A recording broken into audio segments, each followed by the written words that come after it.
The blue pickup creaked over the old Kentucky bridge, headlights slicing through the fog inside. Walter Harrison glanced at the wooden box on the passenger seat, fingers drumming the wheel as the sheriff's checkpoint loomed ahead. What secret could this old man be hiding that changes everything? Find out on Courageous Voices. He muttered under his breath, 50 years, and this box is still heavier than it looks. A flashlight beam cut across the windshield. Sir, step out of the vehicle. Walter pulled the truck to a stop, eyes on the young deputy. I can't let you open that box, Walter said, voice firm. It's not yours to open. The deputy's hand drifted toward his holster. Within minutes, sirens wailed, more cruisers boxed him in. As Walter stepped from the truck, a low rumble echoed from the highway, 6 black SUVs rolling in, headlights off, engines humming like a storm about to break.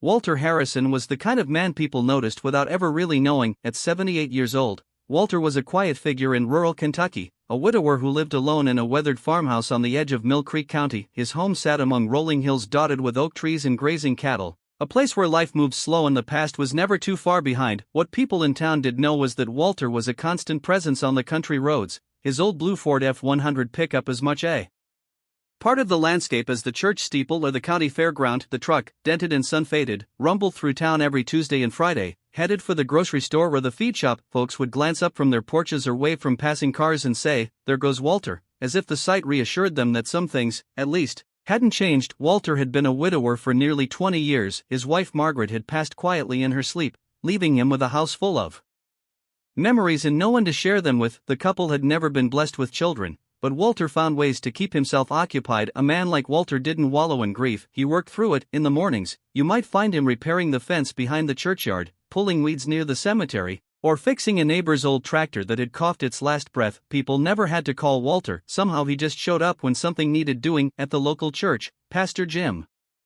liked to say Walter was the best volunteer. We never had to ask whether it was setting up folding chairs, patching the leaky roof, or repairing the antique bell in the steeple. Walter was there, usually before anyone else had arrived. He accepted thanks with a polite nod, not needing or wanting more. The kids in town knew him, too, not as a man who spoke much, but as someone who fixed their bikes when chains snapped or handlebars came loose. More than once, Walter had been seen in his shed carefully tightening bolts or patching up baseball gloves for kids who couldn't afford new ones. Inside his farmhouse, Walter lived surrounded by history. On the mantel above the fireplace sat 3 carefully placed medals, a bronze star, a purple heart, and a small badge with a symbol. Few recognized. Old black and white photographs lined the walls. Walter as a young man in uniform, arms slung around the shoulders of laughing soldiers, a younger Margaret waving from the front steps. There was also a small framed newspaper clipping, yellowed with age, its headline reading, "Local Hero Returns." Yet Walter rarely spoke of his military service. The few who tried to ask about it, whether at the diner over coffee or at the hardware store, quickly learned that Walter's answers were short,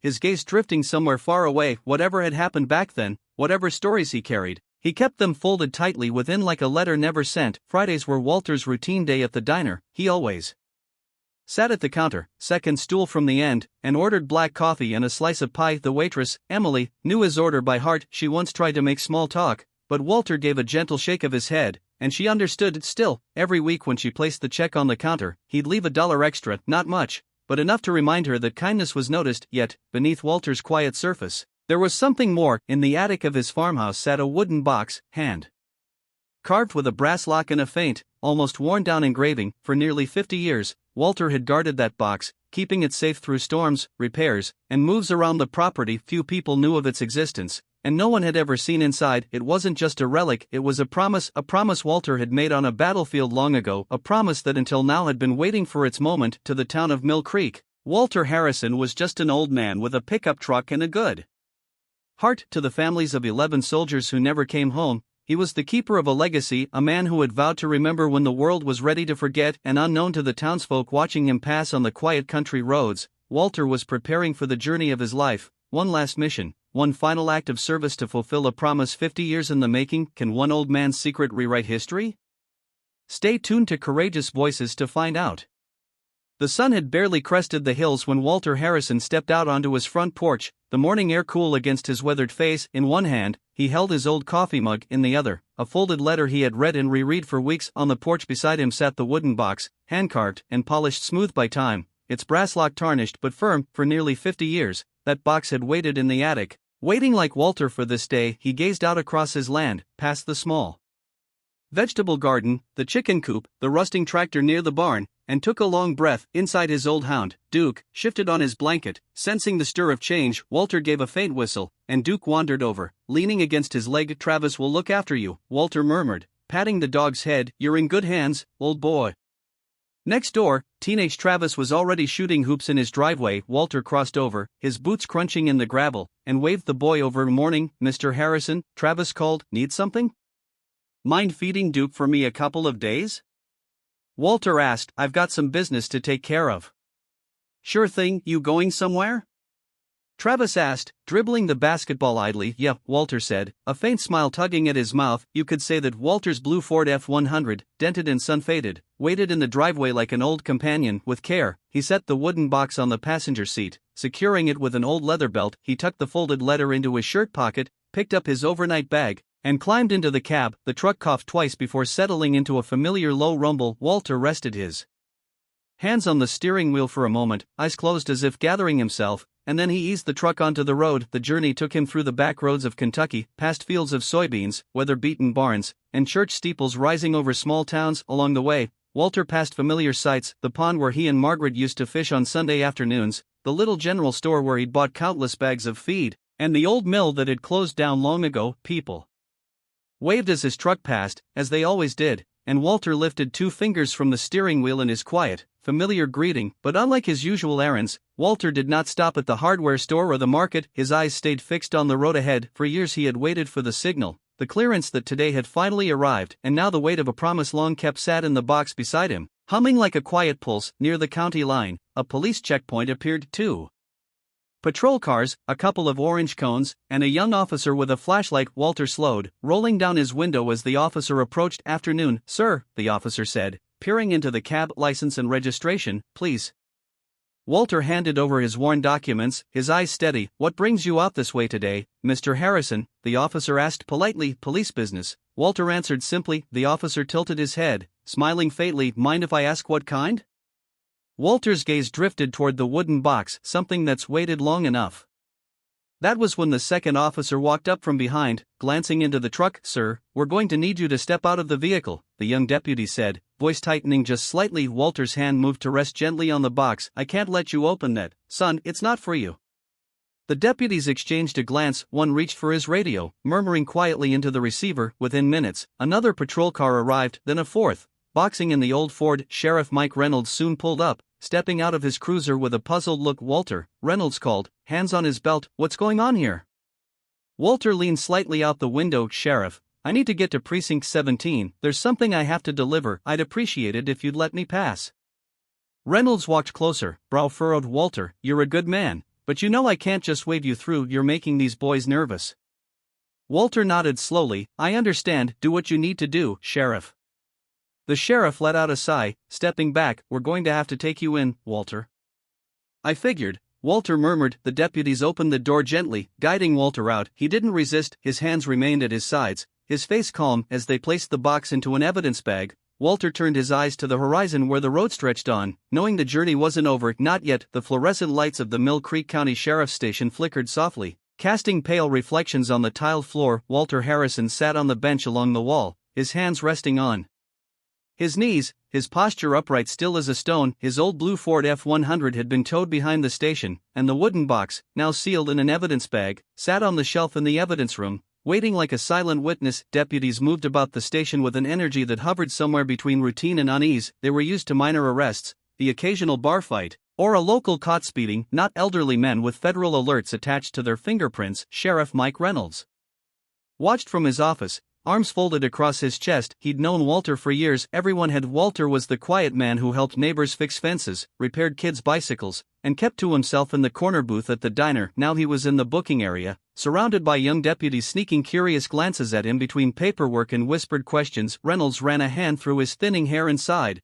stepping out of his office. "Any update on that federal ping?" he asked as he approached the booking desk. Deputy Tyler, a young officer with less than 3 years on the force, shook his head. "Not yet, Sheriff. The system just says, hold subject, hold evidence, await contact." "I've never seen anything like it." "And the box?" Reynolds asked, Nodding toward the evidence room, it's got some kind of old military symbol on it, Tyler said, lowering his voice. Deputy Morales and Tanner are looking at it now. Sheriff, what's going on here? That's what I intend to find out, Reynolds muttered, straightening his belt. In the evidence room, deputies Morales and Tanner crouched over the wooden box, examining the worn carvings and faint insignia almost erased by time. Tanner ran a gloved hand over the brass lock, whistling softly. Looks like military, Morales murmured, but I've never seen a unit seal like this. You think the old man's dangerous?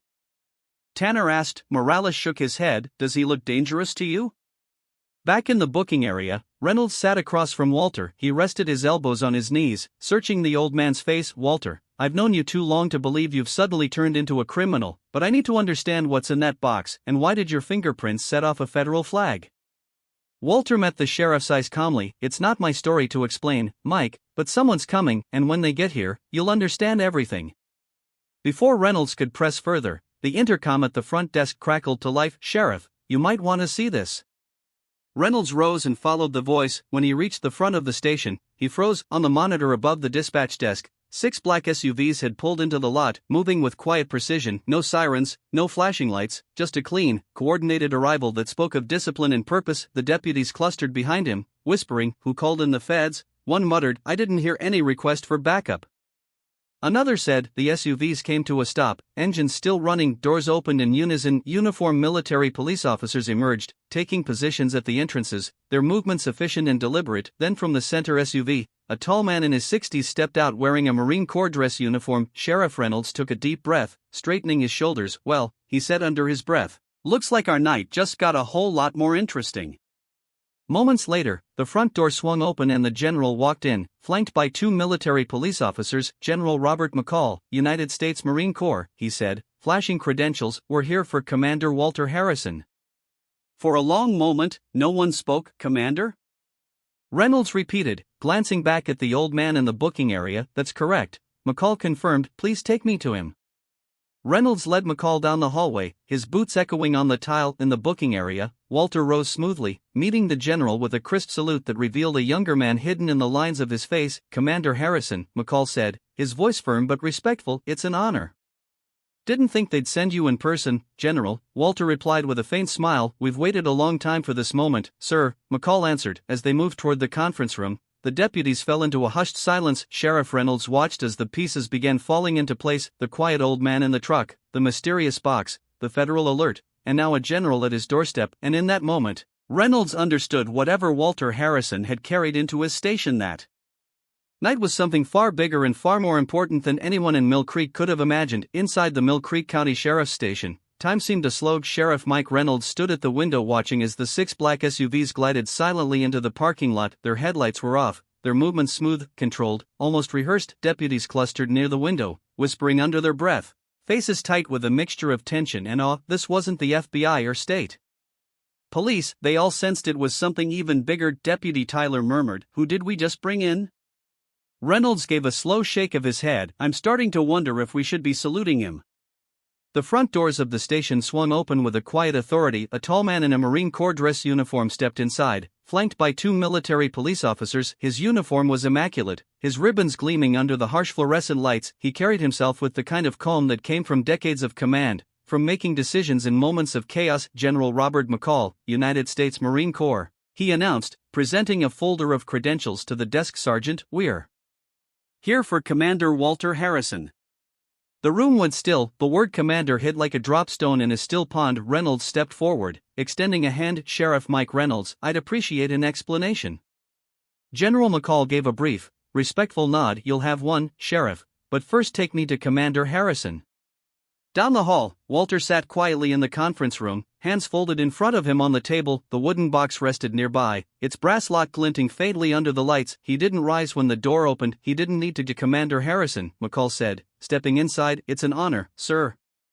At that, Walter pushed slowly to his feet with a precision that surprised the watching deputies. The old man lifted his arm and offered a sharp salute. McCall returned it without hesitation. Didn't think you'd come yourself? Walter said, a faint edge of amusement in his voice. I wouldn't have missed it, McCall replied. Sheriff Reynolds stood by the doorway, arms folded. General, with all due respect, what's going on here? McCall turned to face the room. You deserve an explanation, Sheriff, He gestured toward the wooden box. What's inside that box is the insignia and records of Shadow Echo, a special operations unit from the Vietnam War. Officially, the unit never existed. Unofficially, they completed some of the most dangerous missions of the war. The deputies leaned in, their eyes locked on McCall as he spoke. In April 1975, as Saigon fell, Shadow Echo saved 37 American and Vietnamese lives, but they lost 11 of their own. Their final mission was so classified that it was buried in the archives, their names never released, their sacrifices never honored. Commander Harrison here, McCall nodded toward Walter, was the one who got the last of them out, and he's been carrying this unit's legacy ever since. The room fell into a deep, reverent silence. Deputy Morales, standing at the back, cleared his throat softly. So why now?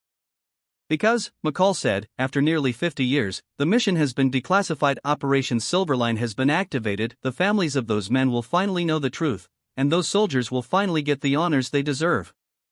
Walter sat back down, exhaling a slow, measured breath. Told you someone was coming. Sheriff Reynolds gave a small shake of his head, a half-smile pulling at the corners of his mouth. Yeah, Walter, you did.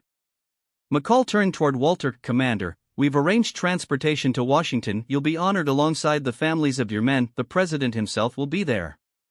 Walter looked out the window toward the parking lot, his gaze settled on his old blue Ford parked between the military SUVs, its dents and scratches glowing softly under the station lights. I appreciate the offer, Walter said, but if it's all the same to you, I'll drive myself. The truck's been with me this long, it deserves to cross the finish line.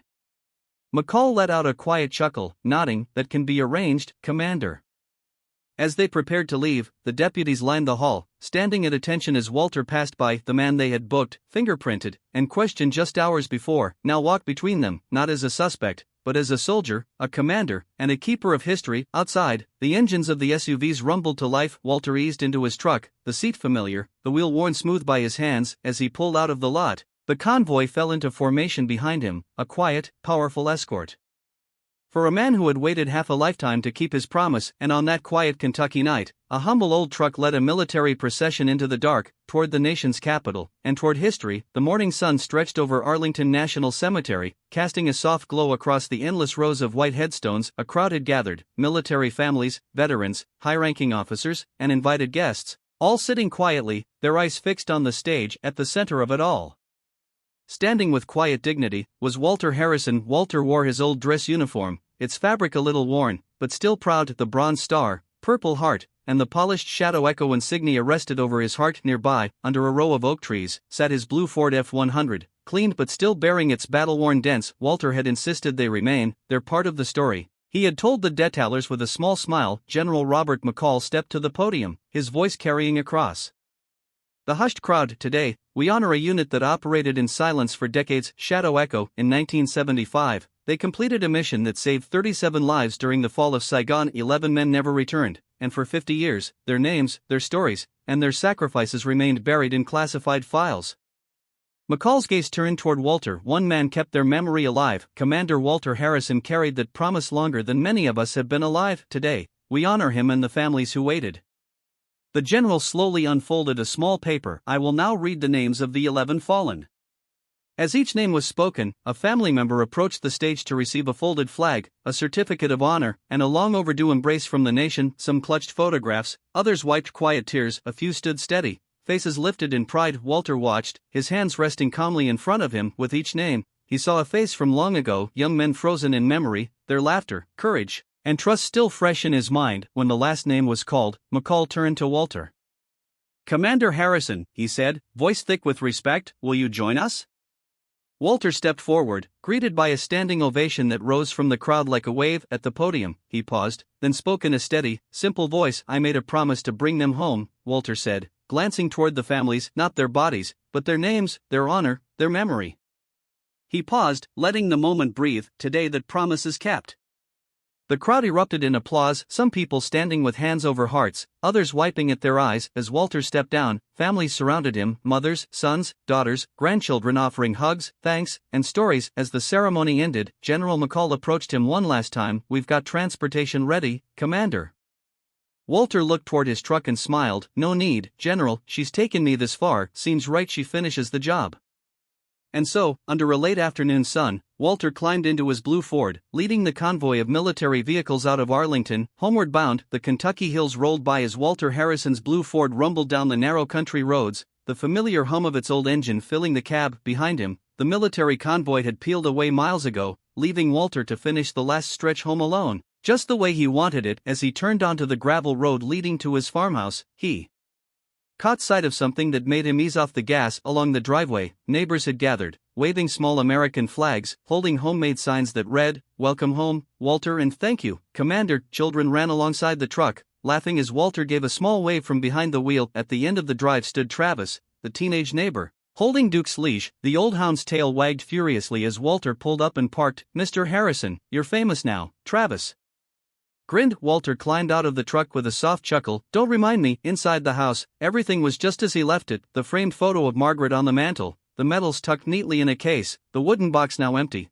but carefully placed in a corner. As the sun dipped behind the hills, Walter settled into his porch chair, Duke curling up at his feet. For the first time in 50 years, the weight on Walter's shoulders had lifted. The names he had carried were no longer just his burden, they belonged to a grateful nation now. As the stars blinked to life above the Kentucky fields, Walter leaned back, a quiet peace settling over him. He had fulfilled his promise, and now at last he was home, not just in place, but in heart. As Walter Harrison sat on his porch, gazing out over the quiet Kentucky hills, his story became more than just a tale of war and honor. It became a lesson for all of us today. In a world moving faster every day, we're reminded that some promises are worth keeping even when no one is watching. Walter showed us that true honor isn't measured in medals or headlines, but in loyalty, patience, and a heart that refuses to forget. In today's divided world, his story invites us to ask, what promises have we made?